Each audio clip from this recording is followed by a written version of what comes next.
That's nice. Great. If there was one thing you could take, one rule, from your house growing up, and apply to the boardroom, which rule would that be? Wow.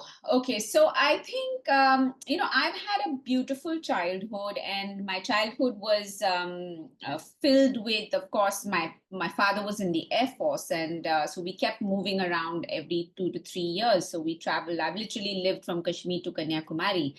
And I felt, what I learned in this journey of moving every 3 years, 2 years, whatever, and realizing, of course, in hindsight, that change is the only thing which is constant. Made me far more malleable as an individual, far more accepting of the changes which are happening in your world, but personally and professionally. So I think I would say that what really made me a better person, I don't know, better or not, but more evolved as a person, is the travel.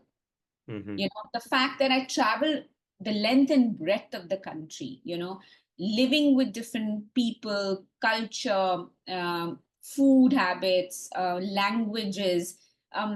There's so much you subliminally learn when you're Yeah. traveling. You're not going with the intention to learn, but you do land up learning a lot.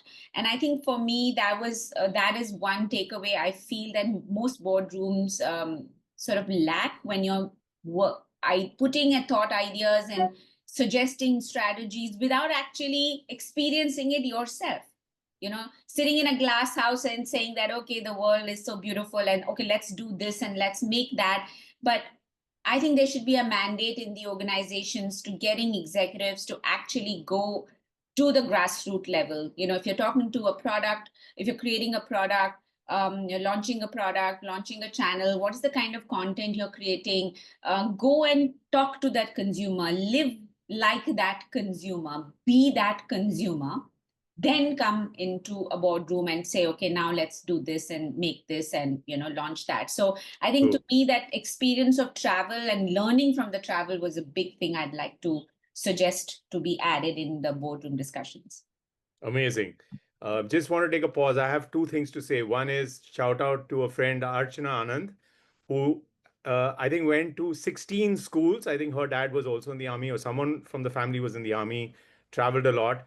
Secondly, brought this thought to mind. I think Levers has this practice of sending interns Yeah. or management trainees out into the field. If you're working at Pepsi, you ride the truck for 6 months Mm, with the distributor, and fabulous. then you go to corporate Yeah. office.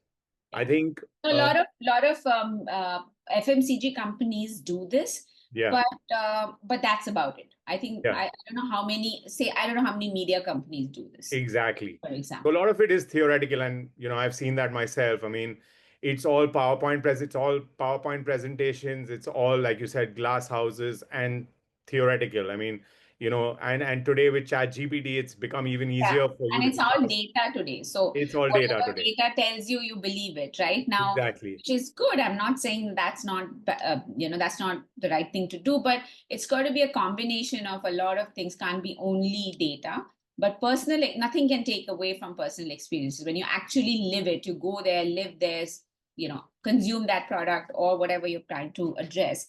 I think that definitely will add to your experiences. Megaton woman, how does she slay? Running boardrooms and PTA, career lady and a super mom too. Honestly, next, how do you do what you do?